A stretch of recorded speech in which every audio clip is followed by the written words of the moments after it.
খুব অল্প সময়ের মধ্যেই আপনি অ্যাপ্লিকেশান করে ফেলতে পারেন আপনার যুব সাথী প্রকল্পটি। আপনারা দেখতে পাচ্ছেন এখানে একটি পিডিএফ। এটি করতে আপনার বড়জোর 15 মিনিট সময় লাগবে যদি আপনার কাছে ঠিকঠাক তথ্য এবং আপনার ডকুমেন্টসগুলি ডিজিটালি মার্জিত হয়। আপনাকে এই ফর্মটি ফিল আপ করতে হলে সবার প্রথমে গুগলে আসতে হবে এবং সার্চ করতে হবে আপোস গভর্নমেন্ট ডট ওয়েস্ট বেঙ্গল।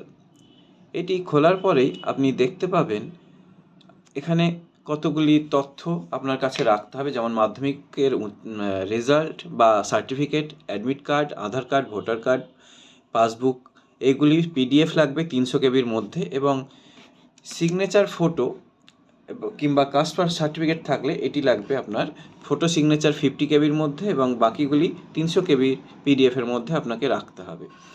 এরপর আপনাকে চলে যেতে হবে নিচের অপশানটিতে। আপনারা দেখতে পাচ্ছেন এখানে সবগুলো ইনস্ট্রাকশন দেওয়া রয়েছে।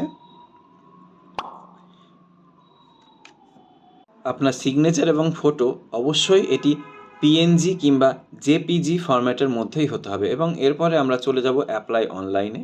এখানে আপনি আপনার ফোন নাম্বার দিয়ে দেবেন এবং ক্যাপচাটি ফিল আপ করে দেবেন। ক্যাপচা ফিল আপ করে দেওয়ার পর আপনার কাছে একটি ওটিপি আসবে। ওটিপি আসার পরেই আপনি দেখতে পাচ্ছেন সামনে রয়েছে অ্যাপ্লিকেশন ফর্ম বাংলা যুবসাথী স্কিমের। এখানে আপনি পুরো ফর্মটি ঠিকঠাক ফিল আপ করে দেবেন এবং মাথায় রাখবেন আপনার ব্যাঙ্ক অ্যাকাউন্টের সঙ্গে যুক্ত যে ফোন নাম্বারটি আছে সেটা এখানে দেওয়ার এবং মাধ্যমিকের নাম অনুযায়ী প্রত্যেকটি নাম ঠিকঠাক ফিল আপ করার।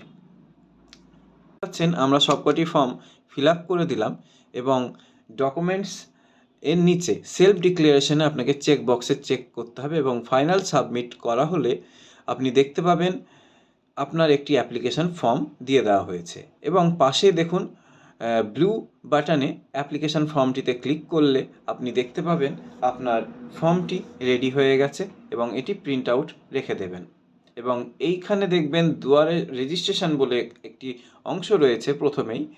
সেই কলামে দেখতে পাবেন আপনার স্ট্যাটাস চেক করার নাম্বারটি।